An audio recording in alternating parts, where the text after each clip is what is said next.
Bem-vindos! Desejamos que as rosas floresçam em vossa cruz. Muito obrigado por acompanhar o canal. Essa reunião vai ao ar aos domingos, com o patrocínio de São Pedro e Porto Ferreira. Estamos adentrando a Astrologia Rosa Cruz, reunião número 47. O tema de hoje são os signos do elemento fogo. Terminamos a série do elemento ar, vamos iniciar com o elemento fogo, que compõe uma triplicidade. Áries, o primeiro signo, cardial, Leão, o segundo fixo, e Sagitário, fogo mutável. No mandala, nós temos essa distribuição. Primeiro, quinto e nono signos ou hierarquias.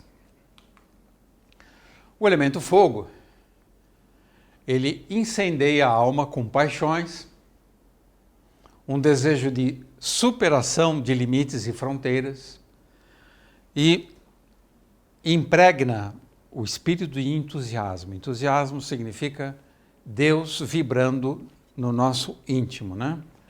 Tem aqui Theos, que é Deus dentro de nós, gerando esse ânimo, esse fogo espiritual que nos impulsiona a desejar viver, a amar a vida.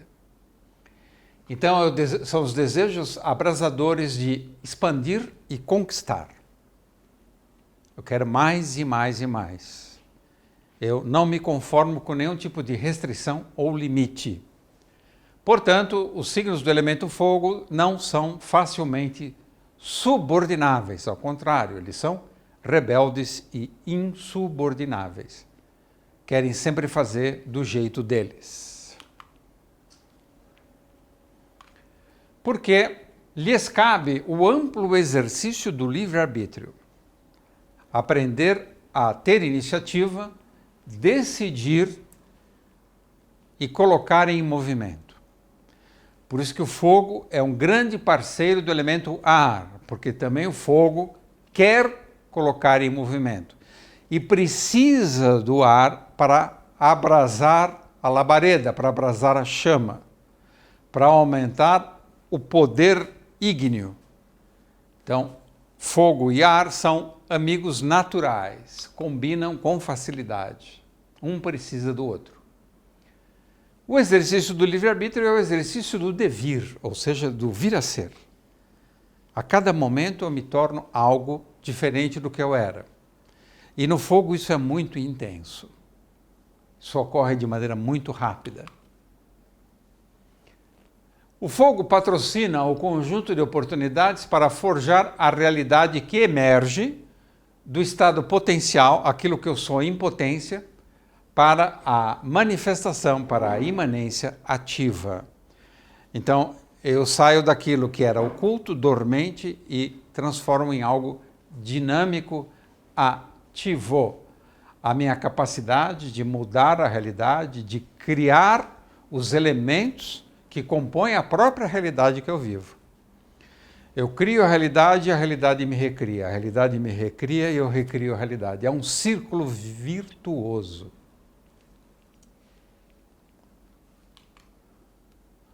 É o conjunto de oportunidades para decidir o que eu desejo ser. Isso é fundamental. Eu tenho que saber o que eu quero fazer de mim mesmo. Quem não sabe isso está mal na fita. Como você não sabe? Se não sabe, trata de saber logo, meu Deus! Outra coisa, não basta ser. Eu fui criado, eu sou uma criatura, eu fui criado por um Criador, eu sou filho de um Criador. Portanto, eu também sou um Criador por herança. Tá, se eu sou um Criador, eu preciso decidir o que eu quero criar. Segundo passo. Segundo, mas é concomitante. E, finalmente, no que eu vou acreditar? Aonde eu vou depositar minha fé, minha esperança? Numa religião? Numa filosofia? Num ideal? Num amigo? Num mestre? Num guru? Eu também tenho que escolher isso. Então, a triplicidade do fogo é a triplicidade do eu quero. Eu quero ser, Áries. Eu quero criar, Leão. Eu quero crer, Sagitário. Tem que haver uma composição entre esses três elementos.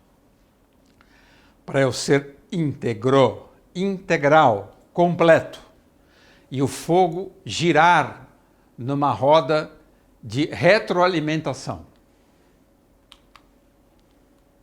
As potências do ser diversificam-se em modos de existir.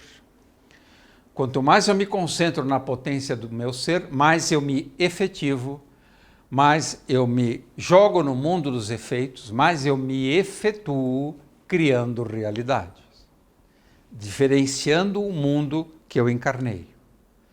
Eu tenho que fazer isso. Deus espera isso de mim.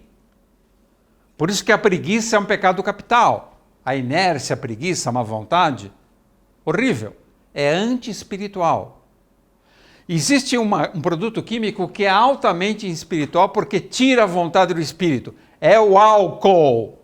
Tirem o álcool da vida de vocês. Vocês estão se matando. Quem ingere bebida alcoólica está se matando espiritualmente, não é fisicamente. Você está cometendo uma violência espiritual. Você está ferindo o coração de Deus toda vez que você ingere um copo de álcool. Dá para entender isso?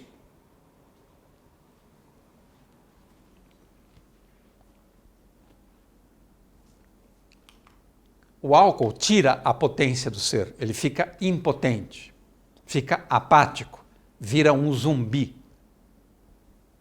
E segundo a filosofia Rosa Cruz, você demora 4 renascimentos para se libertar do vício. Entenderam? 4 renascimentos para se libertar desse maldito vício. Então, Áries é esse olhar quase que diabólico, de eu quero apaixonadamente. Eu me lanço em direção a e me cego para o resto. Só vejo aquilo que eu desejo.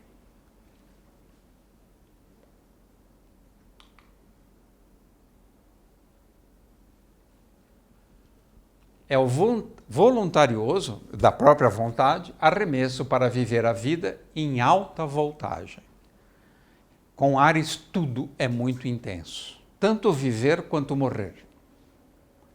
Não tem temperatura morna.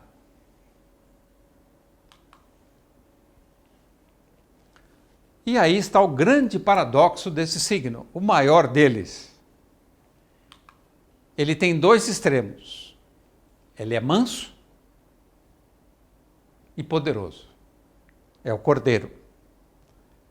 Cordeiro, lembrem-se, tem coração no seu interior, corde. Como ser manso e poderoso ao mesmo tempo?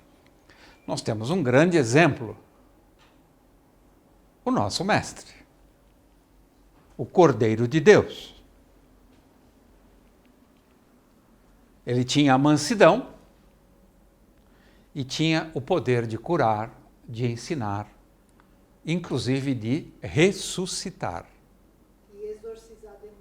E exorcizar demônios. Mas tudo isso com extrema mansidão. Com um olhar que exalava bondade e compaixão.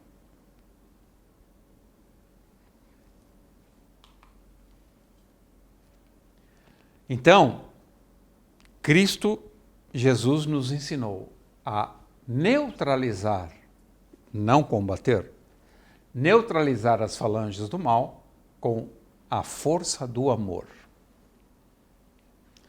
O que é isso, Anjo Bom? Explica para nós que força é essa que tem um amor que restaura a paz, que cura, que eleva, que ressuscita. A gente poderia dizer que o amor é um milagre? Sim.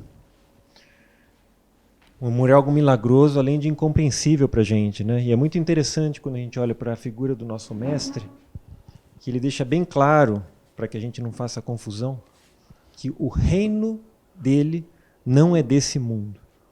E no episódio onde ele encontra Pilatos, onde ele é até questionado, puxa, então por que os seus não vêm te proteger? Né? Ele é bem claro nesse sentido. Então, esse poder está além do entendimento daquilo que nós entendemos como poder no mundo que nós habitamos.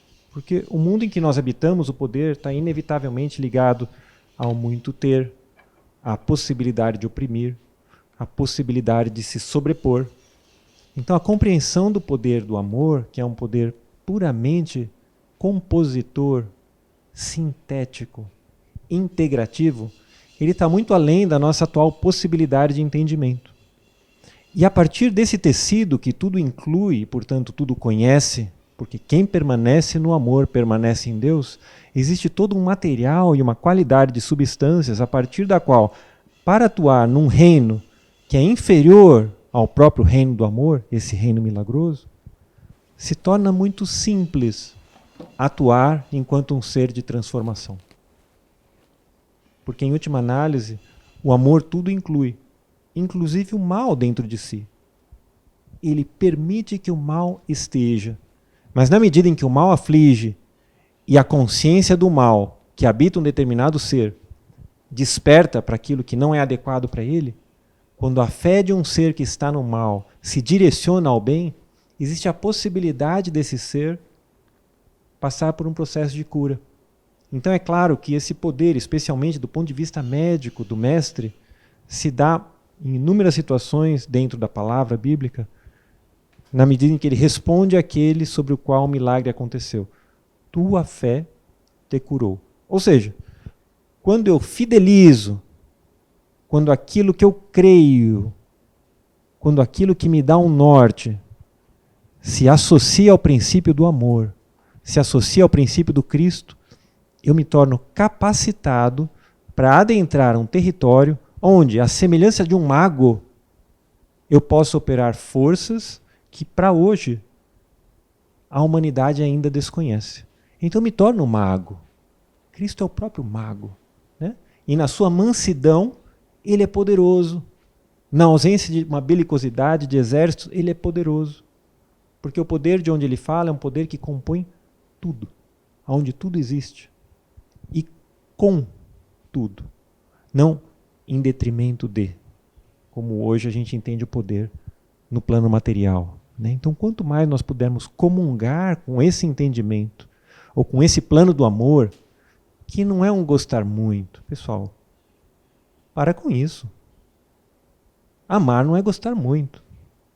Você é coisa de louco. Quem acha que amar é gostar muito, já se perdeu. Amar é outra coisa. Amar é um negócio que a gente não sabe do que se trata. Pai, perdoe essas pessoas, porque não sabe o que estão fazendo. Na maior dor do mundo. Veja. Ninguém gosta de ser pregado, pessoal. Amar é uma coisa que nós ainda não sabemos do que se trata. Amor é um tecido do qual nós temos pouca ideia do que se trata. Mas, de algum modo, a gente pode observar como os trabalhos de Cristo foram feitos e como ele, enquanto representante do amor, operou matéria dessa região, operou milagres a partir dessa força. Então a gente pode ter pelo menos uma sombra do que essas forças são capazes de oportunizar para a gente na Terra. Quem sabe ainda nessa vida, né? Você acha que isso é possível, Oswaldo? Eu acho que as escolas, como a Escola Rosa Cruz, pretendem nos ajudar a esse entendimento. Bonito o convite. Né? Não existe a semelhança de tempos modernos de Charles Chaplin, aquela máquina onde você é amarrado e você é obrigado a comer aquela espiga de milho que roda na cara dele. Né? É um convite. Por isso que chama filosofia Rosa Cruz e não doutrina Rosa Cruz. Bonito, né? Tem uma generosidade, né, nesse convite. Um convite silencioso, mas que fala alto, né? Paradoxal, né? Sim. Por isso que Max Sandel chama o ego de o pensador.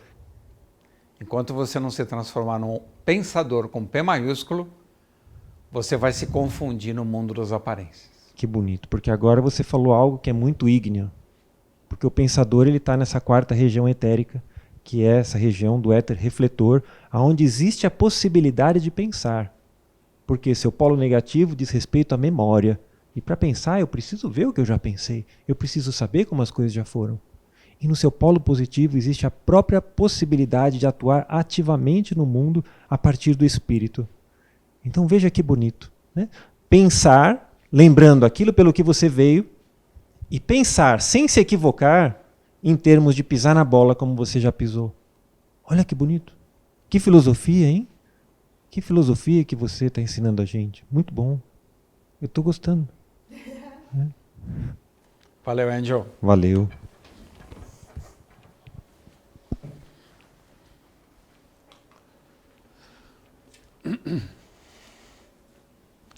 Cordeiro cordial. Cordial, acordo. Todos têm o mesmo radical coração. Em cordial acordo com os céus, o cordeiro sacrifica-se, como disse o anjo bom, mediante um suplício insuportável, inimaginável, ele tem a plena consciência de nos perdoar porque não sabemos o que fazemos. Só alguém que já está num estado sublime de ser e existir é capaz, tem o poder de pedir isso ao Pai. Ele não se arrogou, eu perdoo vocês. Ele foi até humilde. Ele falou, Pai, interceda e perdoa-lhes. É demais, né, Jubão? Incompreensível. Incompreensível.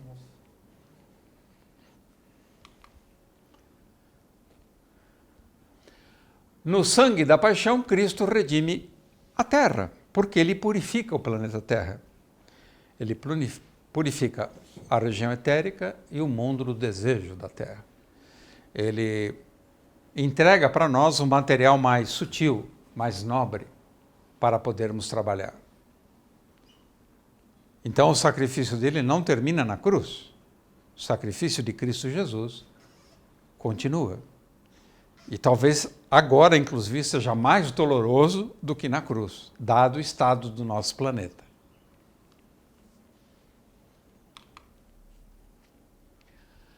O Cordeiro de Deus toma sobre si os pecados do mundo, a cruz do mundo. E do ponto de vista astronômico, é bonito entender isso quando o Sol cruza o equador celeste, que ele percorre uma cruz. Isso acontece nos equinócios. O equinócio de Áries e o equinócio de Líbra.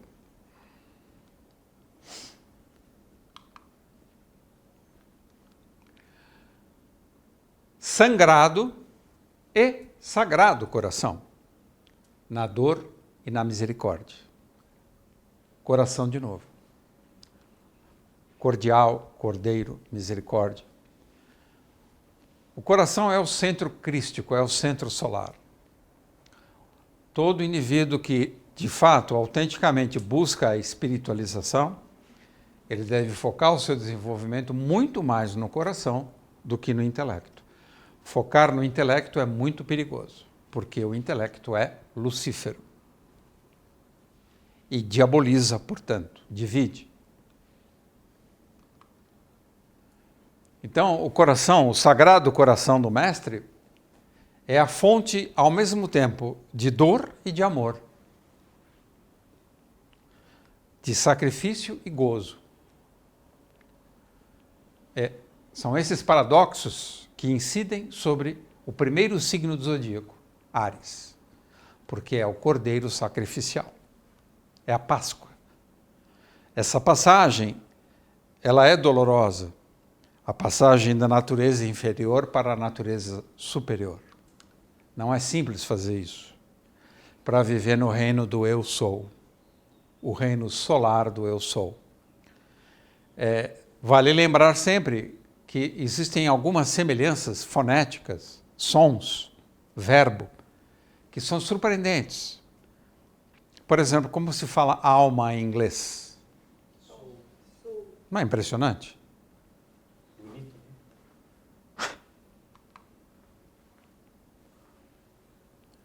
Então, o coração do Cristo, é o coração que abarca todas as criaturas. Não existe nem uma gota de excludência. Cristo trabalha para que todas as ovelhas sejam salvas. Ovelha, cordeiro, ares. Para salvar todas as individualidades. Tanto é que existe a parábola das 100 ovelhas. Uma só se perde, anjo bom. O que o pastor faz? Que bonito. Ele deixa as 99, porque a característica da ovelha é andar uma do lado da outra, olhando o que a outra está fazendo para fazer exatamente a mesma coisa. Quando uma ovelha se perde, algo muito excepcional aconteceu. Ela foi se individualizar, que é o papel dela. Pois é. E o pastor deixa as 99. Alguém desavisado pode falar, mas esse pastor ficou louco, ele deixou 99 ovelhas. As 99 ovelhas não teriam como se perder, porque elas olham para o lado para onde ela está indo. Qual é a semelhança entre o filho pródigo e essa ovelha? É a mesma história. Incrível, né, Gilmão? Observa que o pastor, na história do filho pródigo, ficava no alto de casa, porque o pai, todos os dias, ia no alto da casa para ver se o filho estava voltando. Nossa. Olha o bem-querer desse ser que serviu como um sinal referencial para que a volta pudesse ser possível. Então a diferença das 100 ovelhas é que o pastor sai para buscar a ovelha. No filho pródigo, o pastor espera a ovelha voltar. Ele espera. Que bonito. Mas dentro dessa esperança, não existe passividade. Existe algo dele que vai em direção àquela ovelha enquanto esperança e serve de eco para que aquela ovelha lembre. Né? Nossa. Maravilhoso. Maravilhoso. E é interessante que no filho pródigo, a ovelha que fica reclama. Sensacional, né? Eu tenho para mim uma leitura de que essa ovelha que fica do filho pródigo, que é o filho que ficou em casa, ele tem uma ressonância no Antigo Testamento com Caim. Acho muito interessante essa inconformidade dos filhos nas histórias bíblicas, né? Maravilhoso. Uhum. São releituras, né, João? Sim. Atualizações. Sim.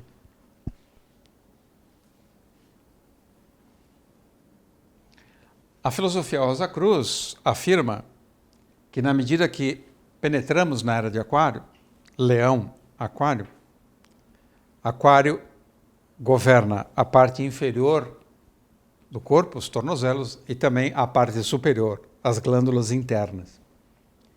E o éter governa, portanto, a composição do nosso olho e a capacidade da clarividência. O coração, segundo a filosofia Rosa Cruz, se tornará em breve um órgão voluntário. Então, o coração vai decidir para onde o sangue vai no corpo. Olha que coisa, anjo bom. Impressionante. O coração pode alimentar ou o hemisfério direito do cérebro ou o hemisfério esquerdo. Ele vai decidir isso. Sensacional. Eu sou o bom pastor. As ovelhas reconhecem a minha voz. Então, quem se cristifica, ouve a voz da intuição, o Cristo interno, e segue o pastor, que é a intuição.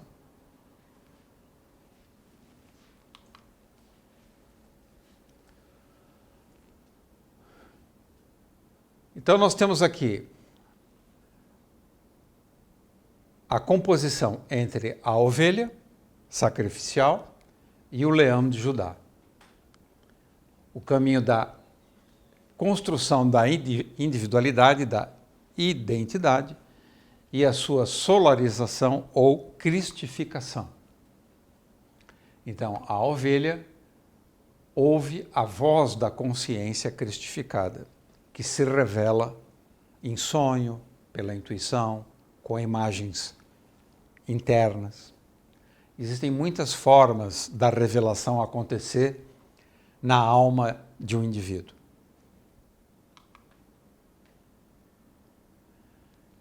O eu superior é o mestre autorizado para guiar o destino da ovelha, que é uma alma aprendiz. A ideia de ovelha é isso, é a individualidade que está aprendendo a existir e a ser. O eu superior é o centro solar da gravitação celeste. É aquilo que me puxa para cima, em oposição à gravitação terrestre que tenta me manter aprisionado no cativeiro da carne. Alguma pergunta? Todos plenos e satisfeitos? Muito obrigado pela participação. Nos veremos na próxima reunião, aos domingos, na aula número 48, e desejamos, de coração, que as rosas floresçam em vossa cruz. Na vossa também. Obrigado. Se você gostou do nosso vídeo, se inscreva no canal e ative o sininho. E compartilhe com os amigos. Que as rosas floresçam em vossa cruz. Na vossa também. Obrigado.